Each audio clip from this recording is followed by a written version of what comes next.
लगभग धेरै कुराहरू आइसकेको छ। बहुमान्यजीले राखिसक्नु भएको छ। मैले हाम्रो पार्टी र हाम्रो सरकारले जुन अर्थतन्त्रसँग जोडिएको जुन नीतिहरू छ त्यो विषयहरूमा म केही कुराहरू राख्न चाहन्छु। तपाईँ सबैजनालाई थाहा होला, हाम्रो राष्ट्रिय स्वतन्त्र पार्टी देशको अर्थतन्त्रलाई बलियो बनाउन चाहन्छ। निजी व्यापार व्यवसायलाई प्रवर्धन गर्न चाहन्छ। देशमा आफ्नै उद्योग धन्दा सञ्चालन गर्न चाहन्छ।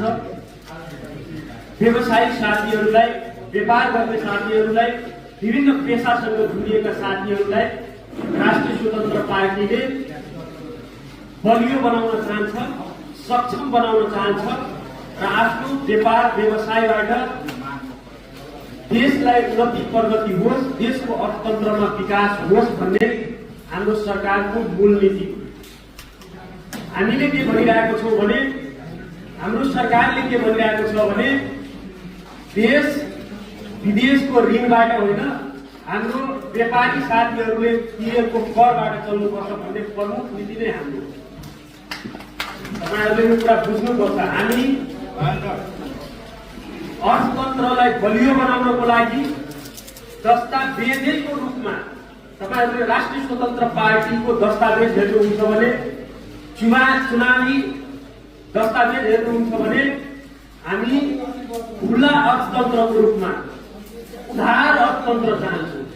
उधार अर्थतन्त्रको मतलब हुन्छ यो देशको व्यापार व्यवसाय, निजी साथीहरूलाई, निजी व्यापार व्यवसायमा लागेका साथीहरूलाई बलियो बनाउने र आफ्नै देशको उद्योग धन्दामा लगानी गरेर आफ्नो देशको सामानहरूलाई प्रवर्धन गर्ने र देशलाई अर्थतन्त्रको रूपमा अगाडि सार्ने र अर्थतन्त्रलाई चलायमान बनाउने भन्ने नीति हाम्रो राष्ट्रिय स्वतन्त्र पार्टी र अहिलेको जुन हाम्रो सामान्य प्रधानमन्त्री बालेन्द्र शाह हुनुहुन्छ उहाँले लिएर अगाडि बढिसक्नु भएको छ र उहाँ काम पनि त्यो क्षेत्रमा गरिराख्नु भएको छ।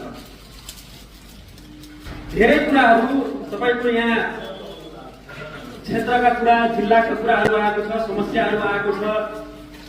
मैले एकमुष्ट रूपमा 3-4वटा कुरामा मैले फोकस गर्न चाहन्छु। जुन नेपाल सरकारको जुन कर नीति छ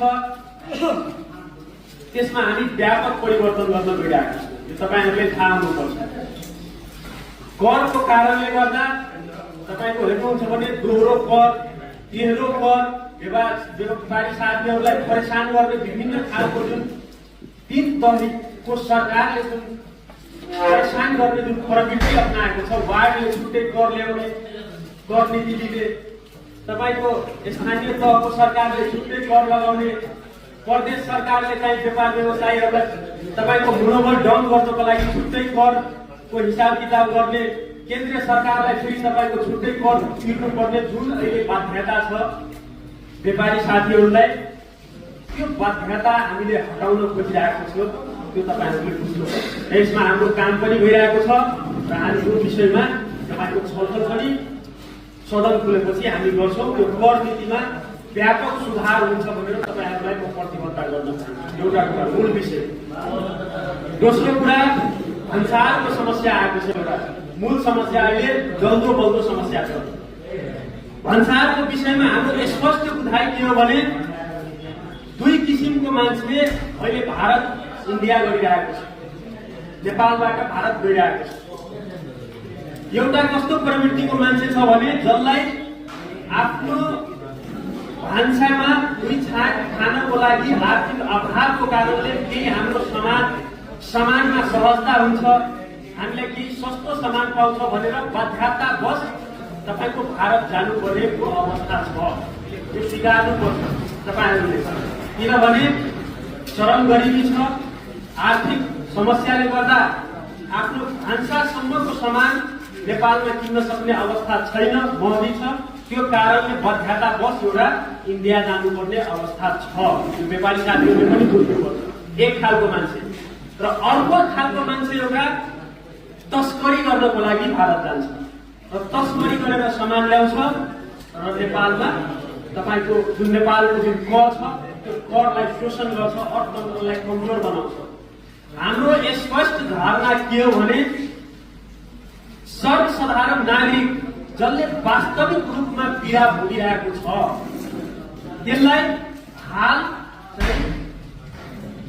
धेरै कडाइका साथ उहाँको जीवन बाध्यता जुन छ पारिबाट सामान ल्याउने, गरिबी चरम गरिबीको कारण जुन बाध्यता छ त्यसलाई पनि अप्ठ्यारोमा नपर्ने गरी चाहिँ थोरै चाहिँ सहज होस्। एकैचोटि धेरै समस्यामा नागरिकलाई पार्नु हुँदैन भन्ने एउटा विषय छ। र अर्को विषय जुन छ जुन चरम तस्करीकरण भइरहेको छ त्यसलाई जिरो टोलरेन्स भनेको शून्य सहनशीलताका साथ त्यो भन्सारलाई कराई गर्ने नीति हाम्रो नेपाल सरकारले लिइरहेको छ। यसले के हुन्छ भने नेपाली साथीहरूको जुन व्यापार अहिले डुबिसकेको छ यसलाई प्रवर्धन गर्छ, सहजीकरण गर्छ र हाम्रो नेपाल सरकारको आर्थिक रूपमा जुन शोषण भइरहेको छ, करमा जुन शोषण भइरहेको छ त्यो हाम्रो नेपाल सरकारको अर्थतन्त्र पनि बलियो हुन्छ। दुवैलाई चेक एन्ड ब्यालेन्स गरेर हामीले अर्थतन्त्रलाई पनि बलियो बनाउने, कर जुन शोषण भइरहेको छ बोर्डरमा त्यसलाई पनि तपाईँको कम गर्ने र जुन बाध्यतावश गरिब नागरिकले भारतबाट सामान किन्नुपर्ने अवस्था छ त्यसलाई पनि एकैचोटि धेरै गाह्रो नहोस् भन्ने हिसाबले हामीले चेक एन्ड ब्यालेन्स गरेर लान खोजिरहेका छौँ। धेरै साथीहरूले के भन्नुहुन्छ भने हाम्रो भारतसँग रोटी बेटीको सम्बन्ध छ। हो, वास्तवमै हाम्रो भारतसँग लामो समयदेखि रोटी बेटीको सम्बन्ध हो, तर आजको यथार्थ के हो भने त्यो रोटी बेटीको सम्बन्धले हाम्रो सुइया र रोटीको सम्बन्धमा परिणत भइरहेको छ। सबैजनालाई थाहा छ त्यही भारत गएर सुई लगाउने, त्यही भारत गएर ड्रग्स खाने, त्यही भारत गएर ट्याब्लेट खाने र नेपाल आउने यो जुन प्रवृत्ति छ यसलाई रोक्नको लागि पनि बोर्डरमा तपाईँको टाइम गर्नुपर्छ र जन सुरक्षा बनाउनुपर्छ भनेर हामीले भनिरहेको छ। यसमा कुनै पनि कम्प्रोमाइज हुँदैन, कसैको जीवनसँग चाहिँ खेलवाड हुँदैन। त्यो ड्रग्स खाइरहेको बच्चा पनि हाम्रो यही नेपाली समाजको बच्चा हो, तपाईँहरूलाई हाम्रै समाजको बच्चा हो, हाम्रै तपाईँको भाइ बहिनी हो भनेर बुझ्नुपर्छ। यसले गर्दाखेरि यो बोर्डर टाइपले गर्दाखेरि त्यसमा पनि कम आउँछ र त्यो ड्रग्स र सुई गोटीको जुन एउटा व्यापार गरेको छ, एउटा जुन लागु औषधको जुन चरम दुरुपयोग भइरहेको छ त्यसले पनि कम हुन्छ, त्यो मैले बुझिरहेको छु। र तेस्रो कुरा तपाईँ व्यापारी साथीहरूले बुझ्नुपर्छ, सधैँ हाम्रो देश मात्र भारतबाट करै तिरेर नेपाल सामान ल्याएर चल्दैन। हामीले आफ्नै देशमा उत्पादन बढाउनुपर्छ भनेर हामीले हाम्रो सरकारले, राष्ट्रिय स्वतन्त्र पार्टीले र हामीले जोड दिइरहेको छौँ। जुन जुन सामान हाम्रै देशमा यदि उत्पादन भइरहेको छ भने त्यो सामान हाम्रै देशको व्यापारी साथीहरूले बेच्नुपर्ने बाध्यता आउन सक्छ। किनभने जस्तै हाम्रो राजेश भाइले फुलको कुरा गर्नुभयो, उहाँ फुलको खेती गर्नुहुन्छ, यहाँ लागत कति छ तपाईँको किसानलाई, तपाईँहरूलाई सबैजनालाई थाहा छ। 1 किलो फुल उब्जाउनको लागि 100 रुपियाँ लागत लाग्छ। त्यही 1 किलो फुल तपाईँको उब्जाउनको लागि भारतमा 25 रुपियाँ लाग्छ। यहाँ 75 रुपियाँ बढी प्राइस लागिरहेको छ भने कसरी भारतको बजारसँग नेपालको फुलको व्यापारीले, फुलको उत्पादनको कृषकले कम्पिटिसन गर्न सक्छ? त्यही भएर यदि हामीले आफ्नो उत्पादनलाई प्रवर्धन गर्न चाहन्छौँ भने, हामी आफ्नो फुललाई प्रवर्धन गर्न चाहन्छौँ भने, कृषकलाई मारमा नपर्न चाहन्छौँ, कृषकले पनि व्यापार पाओस्, बजार पाओस् भन्न चाहन्छौँ भने फुलको खेती नेपालमा भइरहेछ भने भारतबाट ल्याउनु पर्ने कुनै बाध्यता छैन। हामीले यहीँको फुल बेच्नुपर्छ, यहीँको सामान बेच्नुपर्छ। त्यो नीति चाहिँ नेपाल सरकारले लिनुपर्छ र सधैँ अर्का देशको भर होइन, नेपाली उत्पादनको भर पर्दै जानुपर्छ। एकैचोटि होइन, बिस्तारै चाहिँ हाम्रो आफ्नै मेड इन नेपालको भर पर्दै जानुपर्छ भनेर तपाईँ साथीहरूलाई सबैजनालाई म राख्न चाहन्छु।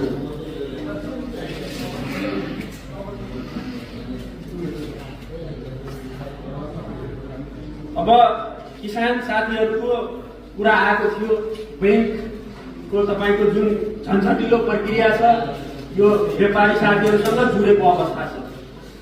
अहिले देशमा तपाईँ हेर्नुहुन्छ भने सबभन्दा बढी पीडित कोही छ भने त्यो किसान र हाम्रो यहाँ देशको व्यापारी साथीहरू छ। किसानले बिना कमिसनको अहिले पनि कुनै बेडीमा ऋण पाउँदैन। म स्पष्ट रूपमा प्रतिनिधि सभा सदस्य भएर पनि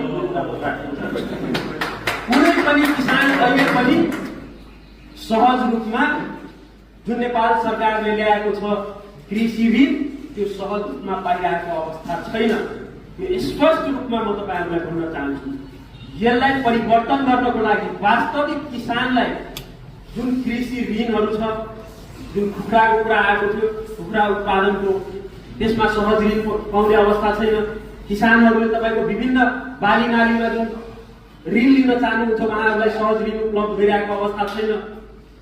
यो जुन कृषि ऋण छ यसमा व्यापक रूपमा चेन्ज गर्नको लागि हामीले हाम्रो सदन खुलेपछि किसानको पक्षमा तपाईहरुको व्यापार व्यवसायको साथीहरूले जुन सहज रूपमा एउटा ऋण पाउनु पर्ने हो त्यो ऋण नपाइरहेको अवस्था छ। यो सदनमा हामीले कुरा उठाउँछौँ। त्यो तपाईहरुसँग मैले प्रतिबद्धता गर्न चाहन्छु। यो कुरा उठ्नुपर्छ। किसान साथीहरूले जुन सहज रूपमा ऋण पाउँछ त्यो पाउनुपर्छ भन्ने विषयमा म पहिलादेखि पनि लागिरहेको छु र अहिले पनि तपाईको लाग्छु भनेर तपाईहरुलाई प्रतिबद्धता गर्न चाहन्छु।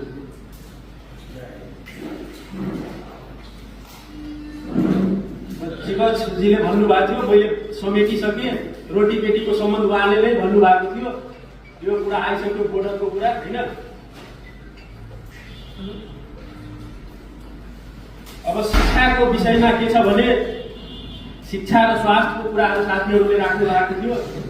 अब स्वास्थ्यमा कस्तो हुन्छ भने मैले हेरिरहेको विकृति हामीले स्वास्थ्य सेक्टरलाई नेपाल सरकारले नै राम्रो बनाउनुपर्छ, सरकारी हस्पिटलहरू नै राम्रो हुनुपर्छ भनेर हामीले जोड दिइरहेको अवस्था छ नेपाल सरकारले। अहिले तपाईको लाहानकै विकृति हेर्नुहुन्छ भने यहाँ लाहान हस्पिटल छ।